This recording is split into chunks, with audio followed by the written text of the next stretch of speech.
Good morning everyone. आज कर रहे हैं हम लोग क्लास 12th मैथ्स एनआईओएस का चैप्टर 6 सीक्वेंसेस एंड सीरीज और आज हम कर रहे हैं इसकी एक्सरसाइज 6.3। तो पढ़ते हैं आज का फर्स्ट क्वेश्चन। क्वेश्चन कह रहा है prove that if the number of terms of an AP is odd. Question कह रहा है कि आपको प्रूव करना है अगर किसी एपी में ऑड नंबर की टर्म्स हो, मतलब टोटल नंबर ऑफ टर्म्स हो वो ऑड हो, तो उसका जो मिडिल टर्म होगा is the arithmetic mean between the first and the last term. तो उसका जो मिडिल टर्म होगा वो भी वही होगा जो उसकी फर्स्ट और लास्ट टर्म का अरिथमेटिक मीन होगा। तो आपने देखा होगा यहाँ पर एक नई टर्म आ गई है अरिथमेटिक मीन। पहले वो समझ लेते हैं क्या होती है। कोई भी एपी में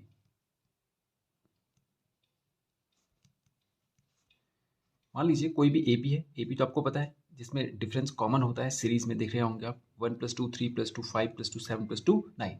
कोई भी एपी है तो अगर मैं इन दोनों टर्म्स का अरिथमेटिक मीन निकालूं तो वो भी वही आएगा जो कि इन दोनों के बिल्कुल बीचों बीच वाला टर्म होगा। समझे आप? अब अरिथमेटिक मीन क्या होता है? अरिथमेटिक मीन का मतलब होता है कि अगर आपको किन्हीं दो टर्म्स का एग्जैक्ट सेंटर वाला नंबर चाहिए तो आप क्या करें, उन दोनों टर्म्स को ऐड कर दें और डिवाइडेड बाय 2 कर दें। तो 5+1 6 हो गया, 6/2 इज इक्वल टू 3।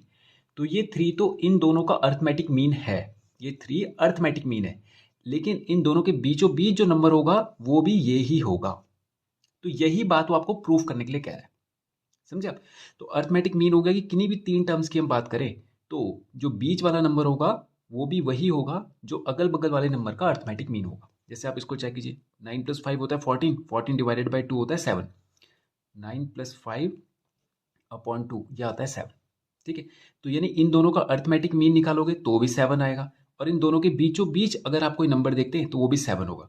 अब देखिए बीचों बीच का क्या मतलब है। देखिए अब मान लीजिए आप 2 3 4 5 टर्म्स है, तो इनका जो बिल्कुल एग्जैक्ट सेंटर वाला नंबर होगा वो ये 5 होगा। आप देख रहे हैं ये बिल्कुल बीचों बीच का नंबर है, दो इधर छूटे दो इधर छूटे, तो बिल्कुल बीचों बीच का। आप इन दोनों का अरिथमेटिक मीन निकालिए। 9+1 होता है 10, 10 डिवाइडेड बाई 2 होता है 5। तो आप देख रहे हैं कि इन दोनों का अरिथमेटिक मीन भी वही होगा जो इन दोनों के बिल्कुल बीच का टर्म होगा। यही क्वेश्चन में वो प्रूव करने के लिए कह रहा है। वो बोल रहा है कि अगर कोई एपी है और उसमें ऑड नंबर्स में है, मतलब कि टर्म्स की वैल्यू ऑड नहीं कह रहा है, वो बोल रहा है जो नंबर ऑफ टर्म्स है वो ऑड है। जैसे मान लीजिए 1 3 5, तो वो इनकी बात नहीं कर रहा है कि ये ऑड होंगी ये वैल्यूज, नहीं, वो बोल रहा है टोटल नंबर कितने इसमें 1 2 3, 3 टर्म्स हो गई। तो ये जो 3 टर्म्स है ये एक ऑड नंबर है। तो आप देख रहे हैं वो कह रहा है कि अगर टोटल टर्म्स ऑड नंबर्स में हो, जैसे मान लीजिए 1 3 5 7 9, देखिए कितनी हो गई टोटल 1 2 3 4 5, कि अगर ऐसी एपी है तो उनके लिए जो बीचों बीच की जो टर्म होगी वो उस एपी की फर्स्ट और लास्ट टर्म का अरिथमेटिक मीन के बराबर ही होगी। ये बात हमें प्रूफ करनी है। समझे आप? तो अब शुरू करते हैं हम लोग, और सबसे पहले एक अज्यूम करते हैं कोई एपी। तो मान लीजिए अगर कोई भी एपी है तो उसमें फर्स्ट टर्म तो आपको पता है ए होता है। तो इसको, ये तो वैल्यू वैल्यू की बात करें ना हम लोग कि a+d a+2d, ये तो वैल्यू हो गई उसकी एंड सो ऑन। मैं नंबर्स की बात करूँ अगर, कि जो पहली वाली टर्म होती है उसको हम कहते हैं a1, या मान लीजिए वो फर्स्ट पोर्शन की टर्म है, उसके बाद सेकंड पोर्शन की टर्म हो गई, फिर थर्ड पोर्शन की टर्म हो गई। ऐसा करते करते मान लीजिए उसमें एन टर्म्स हैं। टोटल कितने नंबर की टर्म्स हैं? एन टर्म्स है। यहाँ पे ये वैल्यू आ गई n. Okay, total number of terms हो गई एन, और एन जो है वो ऑड नंबर है, मतलब कि ये टोटल टर्म जो हो गई वो 1 3 5 7 9 में से कोई कितनी भी टर्म्स हो सकती है। ठीक है, अब क्वेश्चन के अकॉर्डिंग चलते हैं। मान लीजिए फर्स्ट टर्म हो गई हमारी ए और लास्ट टर्म हो गई हमारी ए एन। तो क्वेश्चन ने कहा था कि फर्स्ट और लास्ट का अरिथमेटिक मीन भी बराबर होगा उसकी सेंटर वाली टर्म के बराबर। तो जैसा क्वेश्चन ने कहा है वैसी ही कंडीशन रख के हम सॉल्व कर लेते हैं। तो सबसे पहले क्वेश्चन ने कहा कि फर्स्ट और लास्ट यानी सबसे पहली और आखिरी जो टर्म होंगी उनका अरिथमेटिक मीन, तो पहले उनका अरिथमेटिक मीन निकालना पड़ेगा हमें। तो सबसे लास्ट टर्म ए एन का फॉर्मूला क्या होता है? a+n-1 × d, ये nth नंबर पर टर्म है तो a+n-1 × d। और फर्स्ट टर्म क्या हो गई a, इनका अरिथमेटिक मीन निकालिए तो ये आ जाएगा कितना a+n-1 × d अपॉन में 2, ये इनका अरिथमेटिक मीन हो गया। देख रहे हैं आप, डिवाइडेड बाय 2 करते हमें हमने भी पढ़ा था कि फर्स्ट और लास्ट को प्लस कीजिए, डिवाइडेड बाई 2 कीजिए, बिल्कुल सेंटर वाली टर्म आ जाएगी। तो ये a प्लस ए हो गया 2a plus n minus 1 into d upon में 2, ये आ गया इनका अर्थमेटिक मीन। ओके, अब आगे चलते हैं। क्वेश्चन ने कहा कि इसकी जो सेंटर वाली टर्म होगी वो भी इतनी ही आनी चाहिए। तो एक इक्वेशन तो हमारी ये बन गई कि हमें अर्थमेटिक मीन तो मिल गया, अब हमें सेंटर वाली टर्म निकालनी पड़ेगी और इन दोनों को मैच करवाना पड़ेगा, क्या वो एक जैसी है। सेंटर वाली टर्म क्या होगी, देखिए अगर आपके पास कोई भी ऑड नंबर्स में टर्म है, ऑड नंबर्स मतलब मान लीजिए यहाँ पे 5 बॉक्सेस हैं, तो आप कह सकते हैं कि ये वाला बॉक्स जो है वो बिल्कुल मिडिल पे है, क्योंकि 2 इधर से 2 इधर से, तो ये बिल्कुल बीचों बीच है, ठीक है। लेकिन अगर 4 बॉक्सेस हैं तो वहाँ पर ये, आप देखिए आप मिडिल निकालेंगे तो वो यहाँ का ही आना चाहिए, तो मतलब ना तो वो ये होगा ना वो ये होगा। लेकिन और नंबर्स में हम एकदम सेंटर वाला वैल्यू फाइंड कर सकते हैं।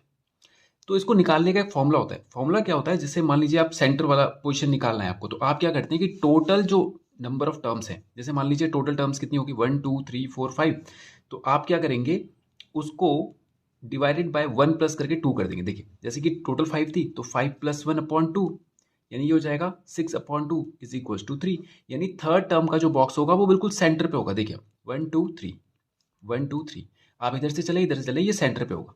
तो सेंटर वाला वैल्यू निकालने के लिए हम क्या करते हैं कि हमें सेंटर वाली वैल्यू चाहिए, चाहे आप किसी के लिए भी करें, चाहे आप ये 3 बॉक्सेस के लिए करें। देखिए 3 बॉक्स हैं, तो अगर मुझे सेंटर वाला चाहिए तो हम क्या करेंगे n प्लस 1 अपॉन 2, यानी कि 3 प्लस 1 अपॉन 2, यह आ जाएगा 4 अपॉन 2 इज इक्वल्स टू 2, यानी सेकंड पोजीशन का जो बॉक्स होगा, ये सेकंड इसकी पोजीशन आई है, यानी सेकंड नंबर पे जो बॉक्स होगा इधर से चले या इधर से चले वो बिल्कुल सेंटर का होगा।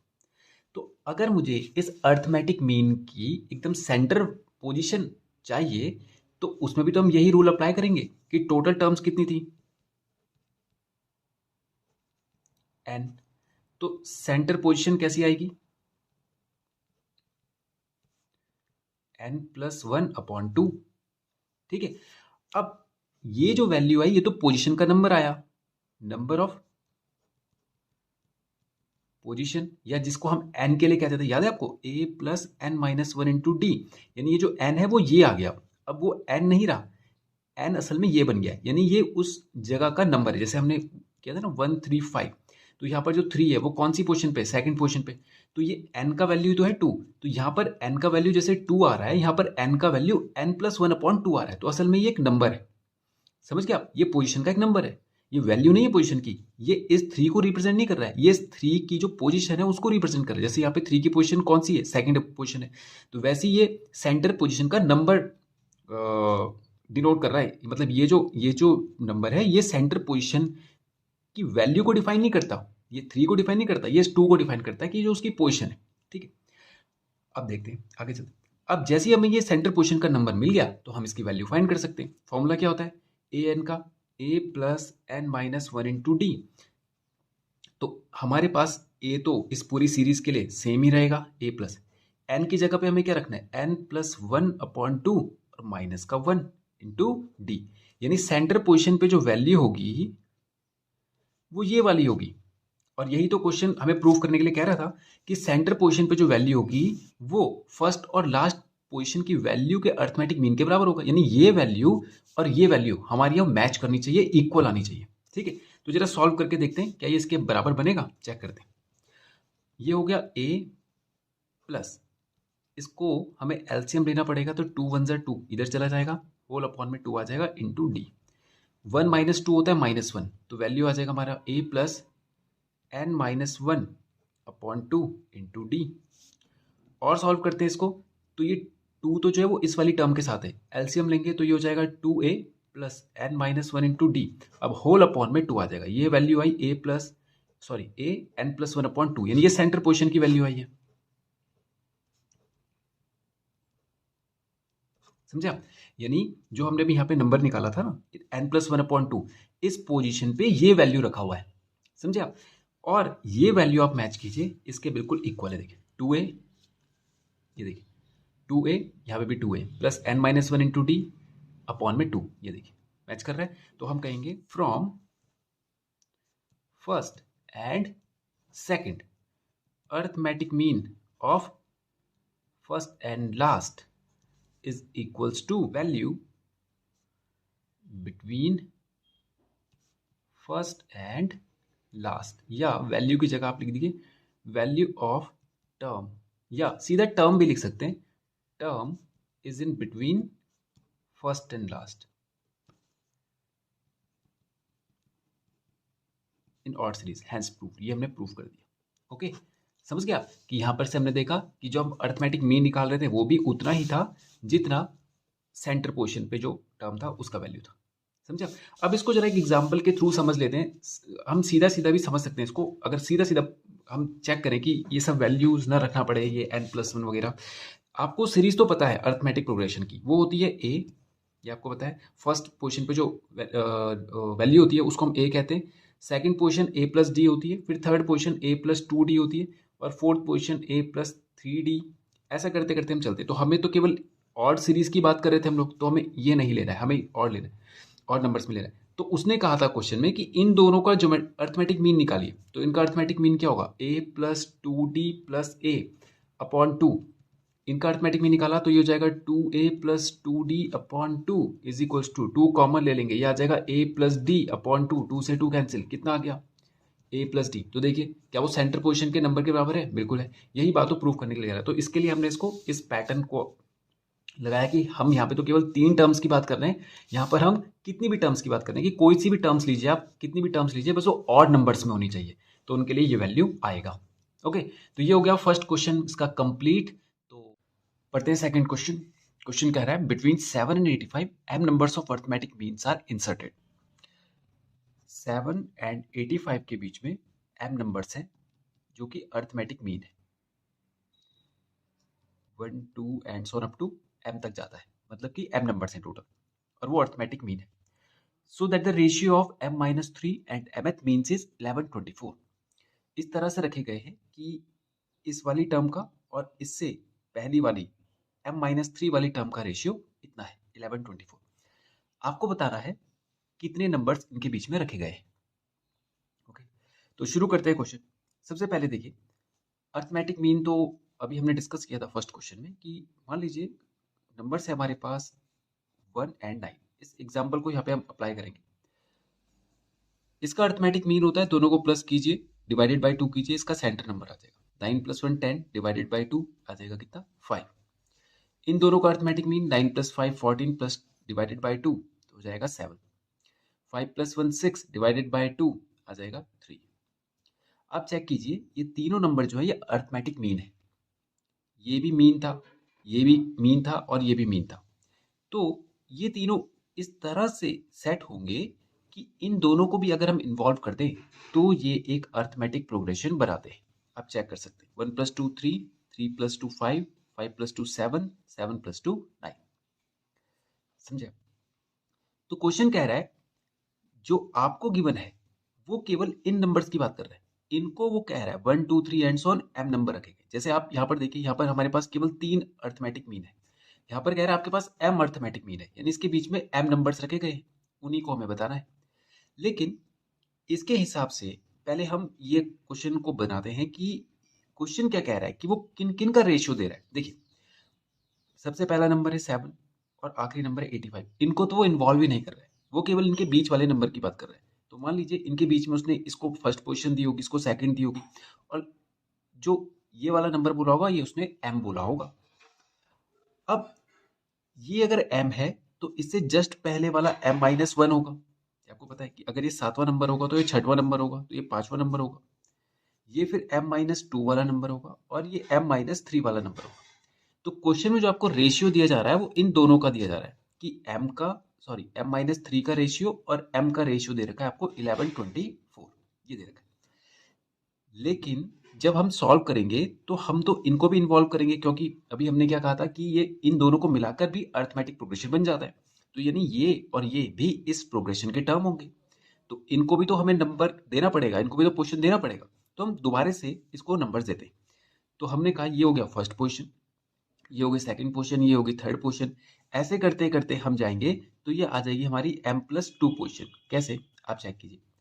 अगर बीच में टोटल 3 नंबर थे, हमने कहा कि बीच में 3 अर्थमेटिक मीन है, यानी कि 3 नंबर बीच में, तो एक ये और एक ये, ये भी तो टोटल में ऐड होंगे, तो 3 प्लस 2 कितने हो गए 5, यानी 3 प्लस 2 5 हो गए।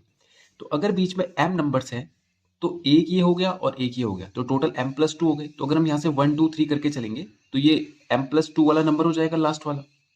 ठीक है, अगर ये m प्लस 2 है तो ये जो जिसको क्वेश्चन m नंबर का अर्थमेटिक मीन कह रहा था, इसका नंबर हो जाएगा m प्लस 1। कैसे? अगर ये m प्लस 2 है तो इससे जस्ट पहले वाला m प्लस 2 माइनस 1 ही तो होगा, तो वो सॉल्व करेंगे, 2 माइनस 1 1 होता है, तो वो m प्लस 1 वाला नंबर बनेगा। ये जो m माइनस 1 वाला था क्वेश्चन के हिसाब से, वो नई जो हमने उनको सीरीज में नया नंबर जो दिया है उसके हिसाब से कितना होगा, m वाला होगा। इससे जस्ट पहले वाला वो m माइनस 1 वाला होगा, और इससे जस्ट पहले वाला m माइनस 2 होगा। अब हमें क्वेश्चन के अकॉर्डिंग चलना है, लेकिन जो टर्म्स के जो नंबर हैं वो अपने वाले रखने हैं जो हमने बनाए हैं, ये आप देख रहे हैं। तो सबसे आखिरी वाला जो टर्म हो गया, इसका फॉर्मूला हमें पता है, एल होता है 85, लास्ट टर्म को हम क्या कहते हैं, एल, और इसका फॉर्मूला भी होता है A plus N minus 1 into D. A plus N की जगह पे क्या है, M plus 2 minus 1 into D is equals to 85। अब ए की जगह पे है 7, 2 माइनस 1 1 हो जाएगा, into D is equals to 85। ये हो जाएगा m plus 1 into D is equals to 85 minus 7, d is equals हो जाएगा 85 माइनस 7 कितना हो जाएगा 78 अपॉन में m प्लस 1। ओके, अब देखिए हमारे पास d का वैल्यू आ गया। अब क्वेश्चन ने जैसे कहा है, क्वेश्चन कह रहा है कि m माइनस 3 वाली जो टर्म थी, तो m माइनस 3 वाली टर्म का नंबर अब क्या हो गया है, m माइनस 2। तो हमारे पास फॉर्मूला था a plus N minus 1 into d upon a plus N minus 1 into d. ये था किसके लिए, m माइनस 3 वाली टर्म के लिए, और ये था m वाली टर्म के लिए, इज इक्वल्स टू उसने कहा था 1124 है। वैल्यू रखेंगे a की 7 प्लस n की जगह पे अब जो हम वैल्यू रखेंगे वो अपनी वाली जो हमने टर्म्स को नंबर दिए थे वो रखेंगे। सबसे पहले m माइनस 3 बोला था, तो m माइनस 3 हमारे हिसाब से क्या बना, m माइनस 2 और माइनस 1 इंटू डी अपॉन में 7 प्लस m वाली जो टर्म थी, m वाली टर्म इनके हिसाब से जो थी वो हमारे हिसाब से क्या बनी, m plus 1 minus 1 into D is equals to 11 upon 24। Okay, अब सॉल्व कीजिए, 7 plus m minus 3 into d, d की जगह पे वैल्यू रखेंगे हम लोग 78 upon m plus 1 whole upon में, यह आ जाएगा 7 प्लस m प्लस माइनस ये कैंसिल हो जाएगा, केवल m बचेगा, और d की वैल्यू रख लेंगे m plus 1 is equals to 11 upon 24। Solve करेंगे, m प्लस 1 इसके साथ चला जाएगा, 7 into m plus 1 plus m minus 3 into 78 upon में m प्लस 1 इसके साथ चला जाएगा, प्लस अच्छा अपॉन में जो m प्लस 1 था और इसके अपॉन में जो m प्लस 1 था, जब हम एलसीएम लेंगे तो वो दोनों कैंसिल हो गए, 11 अपॉन 24। सॉल्व करेंगे, 7m plus 7 plus 78m minus 78 into 3, 3 8 ज़ा 24 कैरी 2, 3 7 ज़ा 21 प्लस 2 23 होल अपॉन में 7m plus 7 plus 78m is equals to 11 upon 24।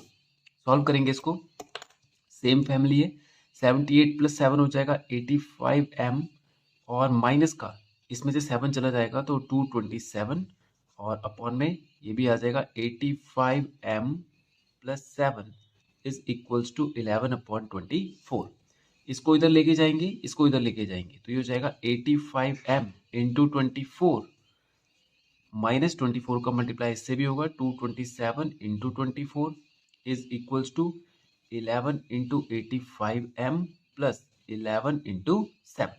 ठीक है, सॉल्व करेंगे इसको तो ये आ जाएगा 85 इंटू 24, इसको करेंगे तो ये आ जाएगा 2040m माइनस 227 इंटू 24 करेंगे तो ये आ जाएगा 5448, और इज इक्वल्स टू 11 5 ज़ा 55, 11 8 ज़ा 88 प्लस 5 93 m और प्लस 77। इसको इधर लेके आते हैं 2040 m minus 935 m is equals to 5448 और प्लस का 77। सॉल्व करेंगे तो ये आ जाएगा 10 माइनस 5 5 और यहाँ बचेगा 3 माइनस 3 0 और यहाँ बचेगा हमारे पास 20 माइनस 9 11। ओके, ये आ जाएगा is equals to 8 plus 7 15 carry 1 7 plus 4 11 plus 1 12 carry 1 4 plus 1 5 और 5 5 2 5 ये आ गया। तो m का वैल्यू आ जाएगा 5525 अपॉन में 1105। इसको हम करेंगे तो ये जाएगा 5 टाइम्स 1000 5 ज़ा 5000 एंड 1055 5 ज़ा 525, तो ये आ जाएगा 5 टाइम्स। तो m का वैल्यू आ गया हमारे पास कितना 5। यानी टोटल इनके बीच में जो अर्थमेटिक मीन रखे गए थे वो ये 5 नंबर रखे गए थे। आप यहाँ से भी चेक कर सकते हैं, टोटल हमारे पास m+2 आए थे, तो m+2 में से ये 2 हटा देंगे तो बचेगा कितना टोटल m, तो यानी कि m+2 यानी कि 5 + 2 7 हो जाएगा, 7 में से ये 2 हटे तो कितने बचे टोटल बीच में 5। तो यानी कि टोटल नंबर जो अर्थमेटिक मीन बीच में रखे गए थे वो थे 5। ओके, तो ये हो गया क्वेश्चन 2 हमारा कंप्लीट। पढ़ते थर्ड क्वेश्चन। क्वेश्चन कह रहा है prove that the sum of n arithmetic mean between two numbers is n times the single arithmetic mean between them। एक एग्जांपल के थ्रू इस क्वेश्चन को समझते हैं। क्वेश्चन कह रहा है कि मान लीजिए कोई दो नंबर है, तो हमने वो दो नंबर अज्यूम कर लिए, एक 1 और एक 5। इनके बीच में n नंबर्स के अर्थमेटिक मीन है। मान लीजिए आप कितने भी नंबर रख लीजिए लेकिन वो अर्थमेटिक मीन होने चाहिए, तो इनका अर्थमेटिक मीन निकालते हैं। 5 + 1 6 होता है, 6/2 3 हो जाता है। 3 + 1 4 4/2 2 हो जाता है। 5 + 3 8 8/2 4 हो जाता है। तो ये तीन जो अर्थमेटिक मीन है इनके लिए कंडीशन दे रहा है कि आप दो नंबर के बीच में जितने भी अर्थमेटिक मीन होते हैं उनका अगर आप सम करें तो 3 + 2 5 + 4 9 आ गया। ये सम बराबर होता है किसके, अगर आप इन अर्थमेटिक मीन्स के बीच वाली टर्म का मल्टीप्लाई कर दें total number of arithmetic mean से। यानी कि कितने अर्थमेटिक मीन थे इसके बीच में 3, तो अगर आप बीच वाली टर्म का उन टोटल नंबर से मल्टीप्लाई कर दें जितने अर्थमेटिक मीन थे तो वो दोनों बराबर होंगे। आप चेक करें 3 3 से कितना होता है 9। तो आप देख रहे हैं चाहे इनको ऐड करो या बीच वाली टर्म का n टाइम्स करो दोनों की वैल्यू सेम आती है। यही वो आपको प्रूव करने के लिए कह रहे हैं। एक और एग्जाम्पल से समझते हैं। एक नंबर ले लेते हैं 1 और एक नंबर ले लेते हैं 9। इनके बीच में अर्थमेटिक मीन निकालिए। 9 + 1 10/2 5, 9 + 5 14/2 7, 5 + 1 6/2 3। तो 1 + 2 3 + 2 5 + 2 7 + 2 9, ये अर्थमेटिक सीरीज प्रोग्रेशन बन रही है। इनके बीच में ये जो तीन अर्थमेटिक मीन है इनको प्लस कीजिए 12 15 आ गया। और इन अर्थमेटिक मीन के बिल्कुल बीचों बीच वाली जो टर्म है 5 उसका कीजिए 3 से मल्टीप्लाई, क्योंकि टोटल 3 है तो ये भी आएगा उतना ही जितना उनको प्लस करके आएगा। ये बात आपको प्रूफ करनी। ओके, अब देखिए हम सेकंड क्वेश्चन में डिस्कस कर चुके थे कि जब भी हम कोई अर्थमेटिक मीन यहाँ पर ले रहे थे तो वो अगल बगल वाले जो नंबर्स थे उनके साथ मिलकर एक सीरीज बनाता है। यानी यहाँ पर इनकी बात हो रही है, इनको भी इन्वॉल्व कर दें तो ये पूरी की पूरी एक सीरीज बनती है। ये अलग से नहीं होते, ये अलग से इसमें जैसे कि सीरीज में ऐसा नहीं है कि शामिल ही नहीं हो रहे, सीरीज में शामिल हो रहे। अब देख रहे 1 2 में वही गैप है जो 5 4 में और जो 3 4 में, बिल्कुल वही गैप है, तो यानी ये सीरीज बन रहे हैं। तो यहाँ पर भी जब ये कह रहा है कि दो नंबर लीजिए तो हमने वो दो नंबर ले लिए, मान लीजिए A एंड B। तो इनके बीच में जितनी भी अर्थमेटिक जो मीन है वो सब इनके साथ मिलकर भी सीरीज बनाएंगे। तो हमने मान लिया फर्स्ट टर्म हो गई A, लास्ट टर्म हो गई हमारी B, और इनके बीच में जो अर्थमेटिक मीन रखे थे उन्होंने, वो तो उन्होंने कहा था खुद कि टोटल कितने हैं n है। अब हम क्या करते कि यहाँ पर जो गिवन था, जैसे सेकंड क्वेश्चन में हमें केवल इनकी वैल्यूज गिवन थी, हम इन दोनों को भी इन्वॉल्व करेंगे और इनको फिर से एक नंबर असाइन करेंगे। तो ये हो गया जैसे मान लीजिए फर्स्ट पोजीशन, ये हो गई सेकंड पोजीशन। ऐसे करते करते ये जो B है ये हो जाएगी n+2 वाली पोजीशन। यानी टोटल कितनी टर्म्स हो गई, n टर्म्स तो यहाँ पर थी और एक ये हो गई और एक ये हो गई, तो n में 2 टर्म्स और ऐड कर देंगे तो टोटल टर्म्स हो गई हमारे पास कितनी n+2। अब इन सब का अगर हम सम निकालें, जैसे कि हमें तो केवल क्वेश्चन में इनका सम निकालने के लिए कहा था, कंडीशन केवल इनके लिए दे रहा था कि इनका सम इनकी बीच वाली टर्म के n टाइम्स होता है, लेकिन यहाँ पर हम इन पूरी सीरीज का सम निकाल रहे हैं, a1 plus a2 plus a3 plus and so on an। अगर इनका सम हम निकालें, और सॉरी b भी है यहाँ पर, प्लस b, इनका अगर हम सम निकालें तो सम का फॉर्मूला हमारे पास होता है Sn is equals to n by two 2a plus n minus 1 into d. एक और तरीका है कि अगर आपको लास्ट टर्म का वैल्यू गिवन है तो आप a प्लस एल भी फॉर्मूला लगा सकते हैं। आप देखिए लास्ट टर्म हमें गिवन है, वो तो b यहाँ पे जो रखा था वो लास्ट टर्म था, तो हमने n by to A plus L वाला फॉर्मूला लगा दिया, l मतलब लास्ट टर्म होता है। अब यहाँ पर n नहीं है, टोटल टर्म्स कितनी है, n प्लस टू, तो फॉर्मूला क्या बनेगा, n की जगह पे n प्लस टू रखेंगे आप, और a प्लस एल की जगह पे रखेंगे लास्ट टर्म है b। तो यानी इन सब का अगर हम सम करें तो वो ये आता है।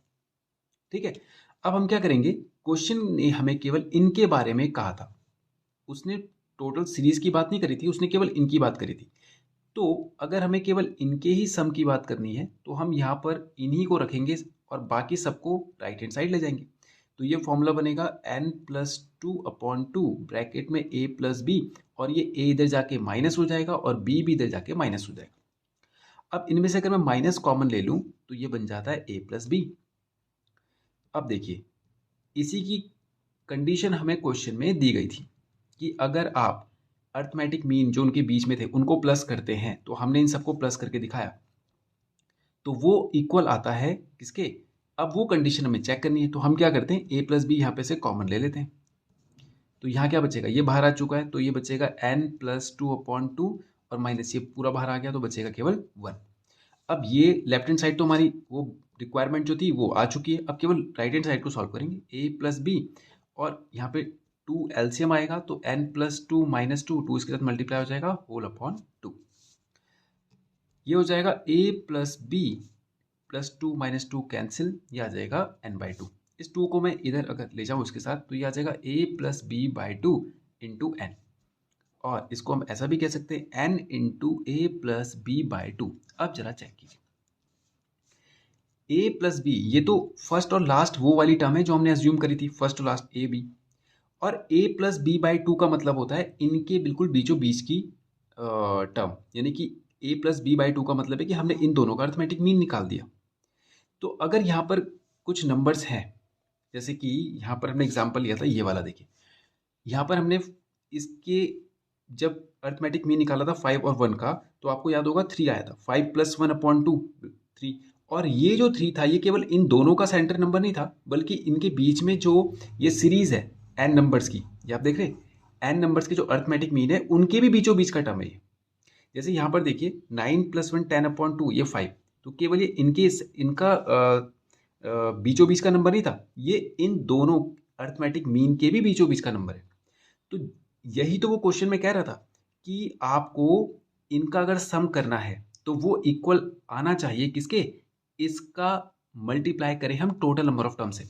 अब ये जो वैल्यू है ये a plus B by two ही तो नहीं है, मतलब इन दोनों का प्लस करके डिवाइडेड बाई टू करके यही तो आता है। तो यहाँ पर हमने फर्स्ट और लास्ट को क्या माना था, a और b, तो a plus B by two करेंगे तो बिल्कुल सेंटर की टर्म आएगी, और सेंटर की टर्म तो ये है केवल, और उसको हमने टोटल नंबर ऑफ टर्म से मल्टीप्लाई करा हुआ है। यहाँ पे देखिए यही तो उसने कहा था कि टोटल कितनी टर्म्स है, n टर्म्स है, तो n का मल्टीप्लाई किया हमने सेंटर वाली टर्म से, तो यही तो हमें उसने प्रूफ करने के लिए कहा था, तो हमारा राइट हैंड साइड आ गया। तो इसका मतलब इज इक्वल्स टू आप लिख देंगे, राइट हैंड साइड तो नहीं लिखेंगे यहाँ पे, हम लिखेंगे हेंस प्रूव्ड, यही हमें प्रूव करने के लिए कहा था उसने। समझ में आ गया कि यही हमारा फाइनल रिजल्ट क्यों है, क्योंकि हमने मारा था a प्लस बी फर्स्ट और लास्ट टर्म को, उनको हमने डिवाइड किया 2 से, तो ये हो जाएगा a plus B by two, तो ये तो इससे तो सेंटर वाली टर्म आएगी, और वो सेंटर वाली टर्म इन अर्थमेटिक मीन के भी सेंटर में होगी टर्म, तो वो वाली टर्म ये जो सेंटर वाली थी उसको जब हम n से मल्टीप्लाई करेंगे तो n यहाँ पर क्या था, टोटल नंबर ऑफ टर्म्स, और यहाँ पर हमने जब एग्जाम्पल में लिया था तो हमने 3 से क्यों मल्टीप्लाई किया था, क्योंकि यहाँ पे n की वैल्यू कितनी थी 3, तो यही तो यहाँ पर नंबर्स में नहीं दे रखा है, ये हमने वेरिएबल की फॉर्म में दे रखा है। जो यहाँ पे 3 आपको 1 2 3 नंबर की फॉर्म में नजर आ रहा है, वो यहाँ पे वेरिएबल की फॉर्म में है, कि वो टोटल वहाँ पे 3 टर्म्स थी, यहाँ पे टोटल n टर्म्स है, तो हमने वहाँ पर जो 3 लिया था ये असल में ऐसा ही तो हो रहा है कि फर्स्ट प्लस लास्ट अपॉन 2, इसका ये तो मतलब है फर्स्ट प्लस लास्ट अपॉन 2 और into total number of terms जो वहाँ पे था, और यहाँ पर वो क्या है कि n टोटल टर्म्स हैं और फर्स्ट और लास्ट की वैल्यू अपॉन 2। ये हो गया क्वेश्चन। तो ये हो गया क्वेश्चन 3 हमारा कंप्लीट। अब करते हैं क्वेश्चन नंबर 4। पढ़ते हैं फोर्थ क्वेश्चन।